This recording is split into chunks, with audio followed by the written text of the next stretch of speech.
We mandate E-Verify to penalize businesses who game the system to keep American wages low. Of this, my friends, you can be sure. Your views on immigration will have zero impact and zero influence on a House dominated by Democrats who want to replace you, the American voters, with newly amnestied citizens and an ever-increasing number of chain migrants. Laura Ingraham getting roasted? Yes, please. Laura Ingraham, wow! What can you say about her that hasn't already been said by the Anti-Defamation League? Powerful. Comedian Trevor Noah would tear her and others in the media space to shreds like... The left and all the little gatekeepers on Twitter become literally hysterical if you use the term replacement. If you suggest that the Democratic Party is trying to replace the current electorate, the voters now casting ballots, with new people, more obedient voters from the third world. But they become hysterical because that's what's happening, actually. Let's just say it, that's true. So this matters on a bunch of different levels, but on the most basic level, it's a voting rights question. This dude, an easy target for Noah. I'm just sad that Tucker Carlson isn't here today. He's my favorite. What a talent. Tucker Carlson, are you kidding me? Woo! That man's a beast. Who else could fill an entire show each night asking questions that Google could easily answer? Do vaccines work? Who really won the election? Who's the president right now? Is this America?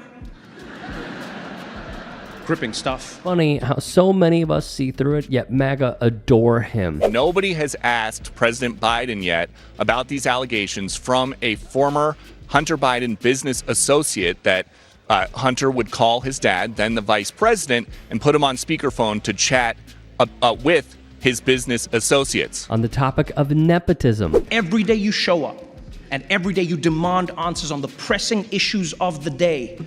And then Fox News asks about Hunter Biden. And I'll be honest though, I actually think that's a good thing. I really do. I think people need to be held accountable if they're using their dad's name to get ahead in life. And I can't think of anyone better to ask about that than Peter Doocy. Yeah. Wherever he is, Chris Wallace laughed at that joke. Noah knocks it out of the park. You did not answer the question of why the president asked the White House press secretary to come out in front of the podium for the first time and utter a falsehood.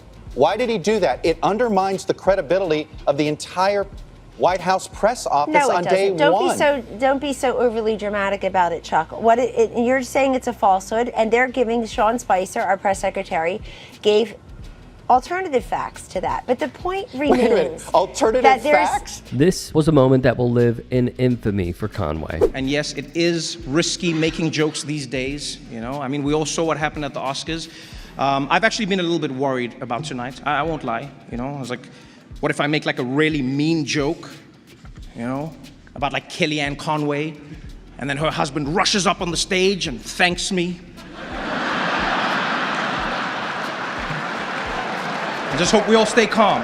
Remember, 2 years ago, we had the lowest number of border crossings in decades. Today, we have the highest number of illegal crossings into the United States ever. This lunatic, Texas Governor Greg Abbott, also got bodied by Noah. Before we really get going, a few quick announcements. Anyone here who is a Democrat in a swing district, I've been asked to remind you not to hand your resume to the cable news execs at your table until after the event, please. Thank you very much. Also, a quick note before people order their Ubers home tonight. Governor Greg Abbott is generously providing free buses for the Telemundo table. Very classy. My father, my father, my father, my father, my father, my father, my father, my father, my father, my father, my father, my father. I mean, my father, my father, my father, my father, my father, my father, my father, my father, my father, my father, my father, my father. Meghan McCain was ripped as well, and for good reason. Look at this room. Everyone is here tonight. We've got politicians, We've got the media, we've got celebrities, basically anyone who's been to Jeffrey Epstein's island. This is an exclusive event. In fact, coming in, I heard Meghan McCain telling the bouncer, "Do you know who my father was?"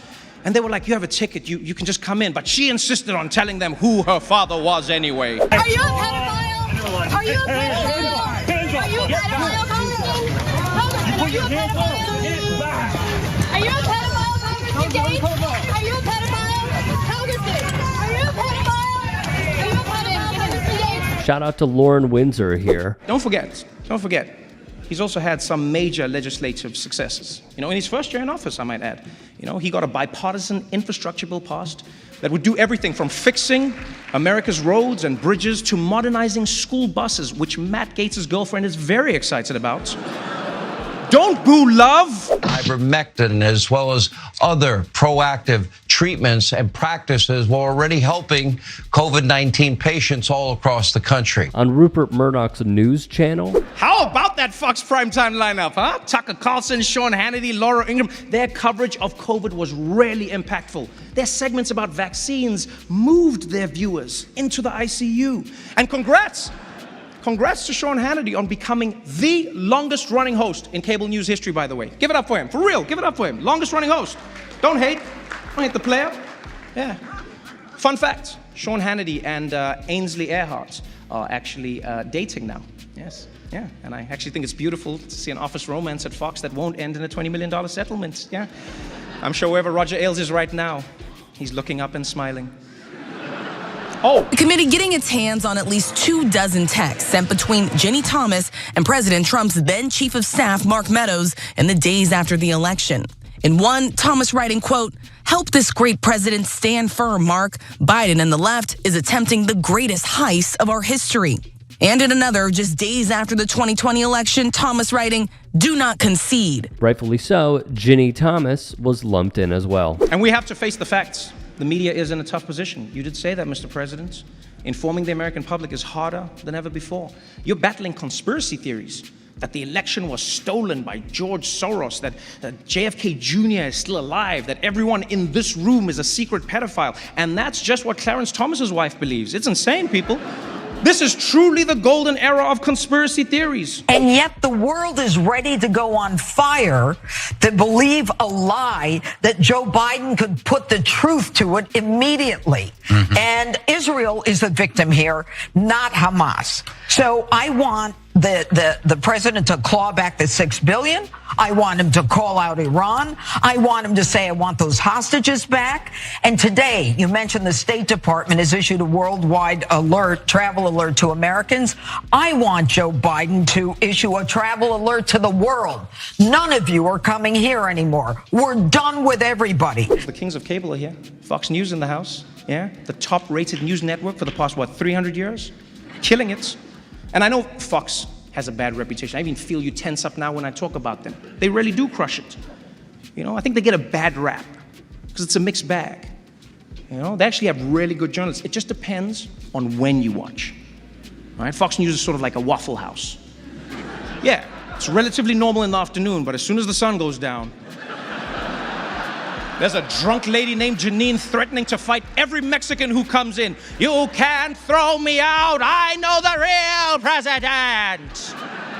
Hey everyone, if there are any stories that you want to bring to our attention, whether it is the local level, collegiate level, professional level, national level, that you think would be worthy of a story and us covering, there are so many hours in a day and only so much we see. Submit them to me. Get at me on Twitter, on Instagram, and TikTok. Send me a DM, send me a tweet, what have you. We appreciate it. Hope you have a great day.